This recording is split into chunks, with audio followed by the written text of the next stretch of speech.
توحید کے شروط کے متعلق بات چل رہی تھی، تو آج انشاءاللہ آپ لوگوں کی خدمت میں توحید کی تیسری اور چوتھی شرط کو پیش کرتے ہیں۔ توحید کی جو تیسری شرط ہے وہ اخلاص ہے، جو ریا کاری دکھاوے کی ضد ہے۔ ہر وہ عمل، یعنی یہ جو اخلاص ہے یہ تمام اعمال کی روح ہے، تمام عبادات کی روح ہے۔ ہر وہ عمل جس میں اخلاص نہ ہو وہ اس جسم کے مانند ہے جس میں روح نہ ہو۔ مطلب یہ جو اخلاص ہے تمام اعمال عبادات میں روح کی حیثیت رکھتا ہے۔ اللہ تعالیٰ کو اعمال کا حسن معتبر ہے، نہ کہ محض کثرت۔ اللہ تعالیٰ نے سورہ ملک کے اندر کہا لِيَبْلُوَكُمْ أَيُّكُمْ أَحْسَنُ عَمَلًا۔ اللہ تعالیٰ اس آیت کریمہ میں اعمال کو جانچنے کی بات کر رہا ہے۔ مطلب معلوم یہ ہوتا ہے کہ اللہ تعالیٰ کے یہاں اعمال کا حسن معتبر ہے، کثرت معتبر نہیں ہے۔ مثال کے طور پر آپ نمازیں پڑھ رہے ہیں، زکوٰۃ وقت پر ادا کر رہے ہیں، حج جیسی عظیم عبادت کو انجام دے رہے ہیں، لیکن آپ کی جو نیت ہے لوگوں کو دکھانا ہے، لوگوں کی تعریفیں حاصل کرنی ہے، تو یہ عظیم عبادات آپ کی برباد ہے، ناقابل قبول ہے۔ کیونکہ اللہ تعالیٰ نے آیت کریمہ میں جو کہا ہے لِيَبْلُوَكُمْ أَيُّكُمْ أَحْسَنُ عَمَلًا، اللہ امتحان لے گا، جانچے گا، تمہارے اعمال کے حسن کو دیکھے گا، کہ تمہارے اعمال کو دیکھے گا کہ کون اچھا عمل کر رہا ہے اور کون عمل اچھا نہیں کر رہا ہے، کون عمل اللہ کے لیے انجام دے رہا ہے اور کون اللہ کے لیے انجام نہیں دے رہا ہے۔ اللہ اس بات کو جانچے گا۔ اور آیت کریمہ میں جو احسن عملہ، اچھا عمل کی جو بات کہی گئی ہے، اس سے مراد ہر وہ عمل جو اخلاص پر مبنی ہو، اس عمل کو اچھا کہا جاتا ہے۔ اور اخلاص کیا ہے؟ اخلاص یہ تمام کیا ہے؟ شرک کی تمام شائبوں سے پاک و صاف نیک نیتی کے ساتھ جو عمل انجام دیا جاتا ہے اس کو اخلاص کہا جاتا ہے۔ یعنی عبادت صرف اللہ کی ہی ہوگی اور اعمال کو اللہ کے لیے ہی خالص کیا جائے گا، یہی اخلاص ہے۔ اللہ تعالیٰ نے قرآن مجید میں کہا ان المنافقین فی الدرک الاسفل من النار ولن تجید لهم نصیرا الا الذین تابوا واصلحوا واعتصموا باللہ واخلصوا دینهم للہ فاولئک مع المؤمنین وسوف یؤتی اللہ المؤمنین اجرا عظیما۔ رب العالمین اس آیت کریمہ میں کہہ رہا ہے کہ یہ جو منافقین ہے یہ جہنم کے سب سے نچلے طبقے میں ہوں گے۔ ناممکن ہے کہ تو ان کا کوئی مددگار پائے۔ ہاں اگر وہ توبہ کر لے، اصلاح کر لے اور اللہ پر توکل کرے، اعتماد رکھے اور اللہ کے لیے ہی عمل کو کیا ہے خالص کرے، اعمال کو اللہ کے لیے ہی بجا لائے، تو مومنین کے ساتھ ہوں گے اور اللہ مومنوں کو اجر عظیم عطا فرمائے گا۔ اس آیت کریمہ میں جو ٹکڑا ہے وہ اخلصوا دینہم للہ، اس کی تفسیر میں امام ابن جریر طبری رحمہ اللہ جامع البیان میں فرماتے ہیں کہ ہر وہ عمل، ہر وہ نیکی اللہ کے لیے ہی کیا ہے بجا لائی جائے، یعنی ریاکاری نمود سے پاک و صاف ہو اور ہر عمل کو اللہ کی خوشنودی رضا کے لیے ہی انجام دیا جائے۔ اب مثال کے طور پر نماز پڑھنا ہے، یہ اللہ کے لیے پڑھنا ہے۔ اب اگر کوئی شخص اس نماز کو کسی کے دیکھنے کی بنا پر لمبی کرتا ہے، فلاں شخص جو بیٹھا ہوا ہے، اب جو نماز وہ اللہ کے لیے ادا کر رہا ہے، اب اس کے دل و دماغ میں ایک خیال پیدا ہو جاتا ہے کہ بازو والا دیکھ رہا ہے، تو وہ اپنی نماز کو لمبی کرنا شروع کر دیتا ہے۔ اسی طرح سے زکوٰۃ صدقے کا معاملہ ہے، اگر کوئی 100 روپے دینے کا ارادہ کرتا ہے، اس کے اطراف میں بہت سارے لوگ موجود ہیں، ان لوگوں کو دیکھ کر کے وہ 100 کی بنا 100 دینے کی بجائے 1000 یا 10,000 دے دے، تو وہ اس کا عمل اللہ کے لیے نہیں، لوگوں کی دکھاوے کے لیے، ریاکاری نمود کے لیے ہے، تو یہ اس کا عمل برباد ہے۔ تو امام ابن جریر طبری رحمہ اللہ کہتے ہیں کہ ہر نیکی، ہر عمل اللہ کی رضا کے لیے بجا لایا جائے، اللہ خوش ہو میرے اس عمل سے، اور اپنے دین میں شک و شبہ سے پاک و صاف ہو۔ اور جو اعمال، جو عبادتیں ہم انجام دے رہے ہیں، یہ یہ تصور ہو کہ ہم جو اعمال، ہم جو عبادتیں انجام دے رہے ہیں، اللہ، یہ یقین ہو کہ اللہ ہمارے ان اعمال کو شمار کرنے والا ہے۔ تصور نہیں، یقین ہو کہ اللہ ہمارے اعمال کو شمار کرنے والا ہے، اور جو اچھے اعمال کریں گے اللہ ان کو ان کا اجر بھی دے گا، بدلہ بھی دے گا، اور جو برے اعمال کریں گے ان کو ان کا بدلہ بھی دیا جائے گا۔ ہاں، اللہ جسے معاف اپنے فضل سے معاف کر دے تو وہ اور بات ہے۔ معلوم یہ ہوتا ہے کہ ہر وہ عمل، ہر وہ نیکی جسے انسان انجام دیتا ہے، وہ نیکی، اس عبادت کو انجام دینے سے پہلے اس کی ایک خواہش ہو کہ میرا یہ جو عمل ہے، میری یہ جو عبادت ہے، میری اس عبادت سے، میرے اس عمل سے اللہ راضی ہو جائے۔ اس خواہش کا نام ہی اخلاص ہے۔ وَأَخْلَصُوا دِينَهُمْ لِلَّهِ، کہ ہر عمل کو، ہر نیکی کو خالص اللہ کے لیے بجا لائے، کہ یہی معنی و مفہوم ہے۔ رب العالمین نے کہا قرآن مجید میں، الا للہ الدین الخالص، خبردار اللہ کے لیے ہی اعمال کو خالص کرتے ہوئے، دین کو خالص کیجئے۔ دین کو خالص کرتے ہوئے کیا ہے؟ اس پر عمل پیرا ہو جائے۔ اللہ تعالیٰ کے یہاں وہی عمل معتبر ہے جس عمل کو کرنے والا مخلص ہو، اور جو مخلص نہ ہو اس کی اللہ رب العالمین کے یہاں پر کچھ حیثیت، کچھ قدر و قیمت نہیں ہے۔ اب فلاں کوئی وظیفہ آپ کو دے دے، فلاں وظیفے کو آپ کرنا ہے، آپ اس وظیفے کے پیچھے دنوں رات لگا رہے ہیں، لیکن جو وہ وظیفہ بتا رہا ہے، کیا یہ وظیفہ آپ کو اللہ سے جوڑ رہا ہے یا نہیں؟ کیا آپ اس وظیفے کو اللہ کے لیے بجا لا رہے ہیں یا نہیں؟ اس بات کو دیکھنا ہے۔ اگر آپ ہر عمل اللہ کے لیے انجام دیتے ہیں مخلص ہو کر، کہ تو یہ آپ کا عمل قابل قبول ہے۔ اگر آپ مخلص ہو کر کے اللہ کے لیے اعمال کو انجام نہیں دے رہے ہیں تو آپ کے اعمال قابل قبول نہیں ہے۔ رب العالمین یہی کہتا ہے، فَاعْبُدِ اللَّهَ مُخْلِصًا لَهُ الدِّينَ، پس آپ اللہ کی ہی عبادت کرے، ہر عمل اور دین کو خالص کرتے ہوئے۔ اللہ کی ہی عبادت کرنا ہے، ہر عمل اور ہر نیکی کو خالص کرتے ہوئے۔ مجموع الفتاوی میں امام ابن تیمیہ رحمہ اللہ کہتے ہیں کہ رب العالمین کی بندگی اور عدل کرنا علی الاطلاق ہر حال میں اور ہر شریعت میں واجب ہے، کہ انسان بندے پر یہ واجب ہے کہ وہ ہر عمل کو اللہ کے لیے خالص کرتے ہوئے اسی کی عبادت کرے۔ دعا اللہ سے مانگنی ہے، اخلاص کے ساتھ اللہ سے مانگے، اللہ ہی میری دعاؤں کو سننے والا ہے، میری دعاؤں کو قبول کرنے والا ہے، اور یہ چیز کسی انسان سے ساقط نہیں ہو سکتی ہے، چھوٹ نہیں سکتی ہے۔ آگے امام ابن تیمیہ رحمہ اللہ بہت ہی پیاری اور اہم بات کہہ رہے ہیں، کہتے ہیں کہ جنت میں صرف اہل توحید ہی داخل ہوں گے۔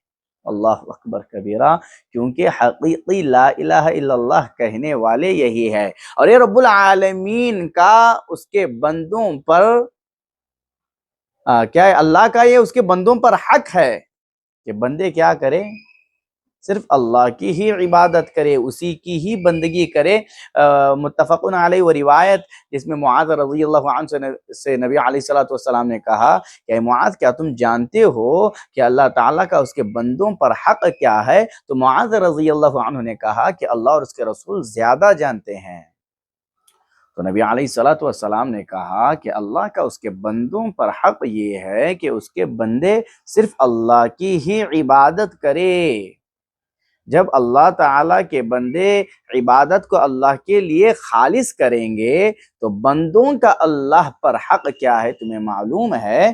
بندوں کا اللہ پر حق یہ ہے کہ اللہ تعالیٰ بندوں کو عذابات سے کیا ہے؟ عذاب نہ دے۔ گویا معلوم یہ ہوتا ہے کہ بندگی اللہ کے لیے ہوگی اور اللہ کی بندگی میں کسی کو شریک نہ کیا جائے گا۔ جب بندے اللہ تعالیٰ کے اس حق کو کما حقہ ادا کرتے ہیں، اللہ کی ہی بندگی کرتے ہیں اور اللہ کی بندگی میں کسی کو شریک نہیں ٹھہراتے ہیں، تو پھر بندوں کا اللہ پر حق یہ ہے کہ اللہ بندوں کو عذاب نہ دے۔ سبحان اللہ، بہت ہی پیاری بات ہے۔ گویا معلوم یہ ہوتا ہے کہ اللہ کے عذاب سے بچنا ہے، اللہ کے کیا ہے یہ جو جہنم ہے، اس جہنم سے بچنا ہے۔ جہنم کی جو وعیدیں قرآن و حدیث میں بیان کی گئی ہے، ان وعیدوں، ان عذابات سے اپنے آپ کی حفاظت کرنی ہے تو خالص اللہ کے لیے ہی اعمال کو انجام دینا ہے اور عبادتیں خالص اللہ کے لیے ہی ادا کرنی ہے اور عبادتوں میں کسی اور کو شریک نہیں کرنا ہے۔ عتبان بن مالک رضی اللہ عنہ سے روایت ہے کہ نبی علیہ الصلوۃ والسلام نے کہا، بخاری کی روایت ہے، جہنم پر رب العالمین نے اس شخص کو حرام کر دیا ہے جو لا الہ الا اللہ کہتا ہے اور اس لا الہ الا اللہ سے اس کی کیا ہے، رب العالمین کی رضا کا وہ طالب ہے، تو اللہ تعالیٰ اس شخص پر جہنم کی آگ کو حرام کر دیا ہے۔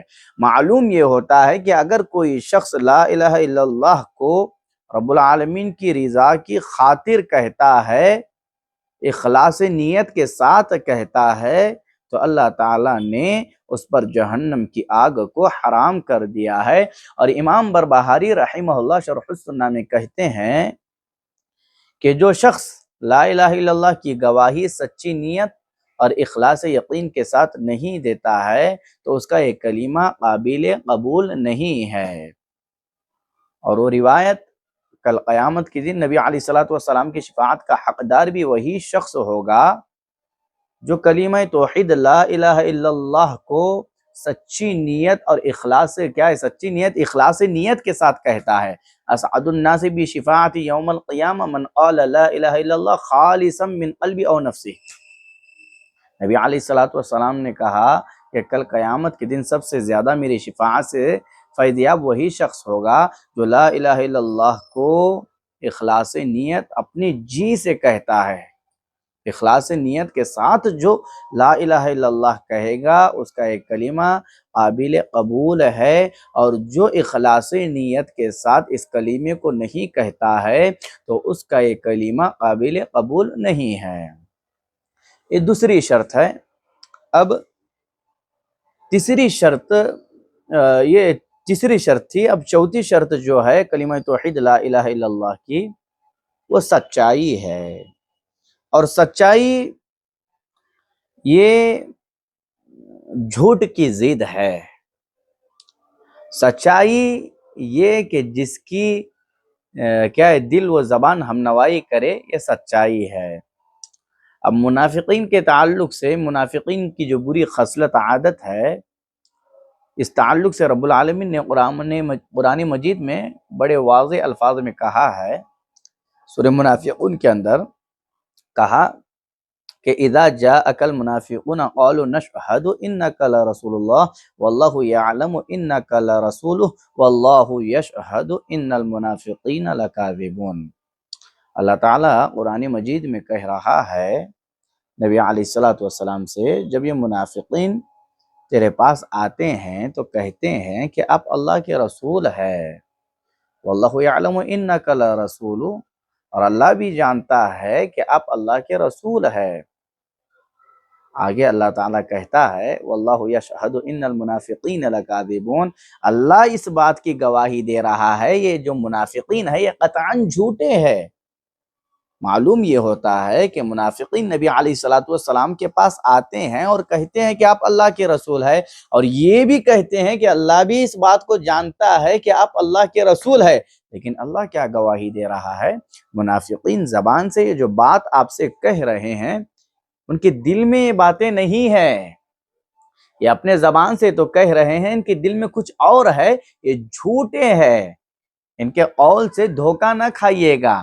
تو معلوم یہ ہوتا ہے کہ اس کلمہ توحید لا الہ الا اللہ کو صرف زبان سے ادا نہیں، دل سے سچائی کے طور پر اس کی گواہی قابل قبول ہے۔ صرف زبان سے کہیں گے اور دل میں کچھ اور ہے تو یہ کلمہ قابل قبول نہیں ہے۔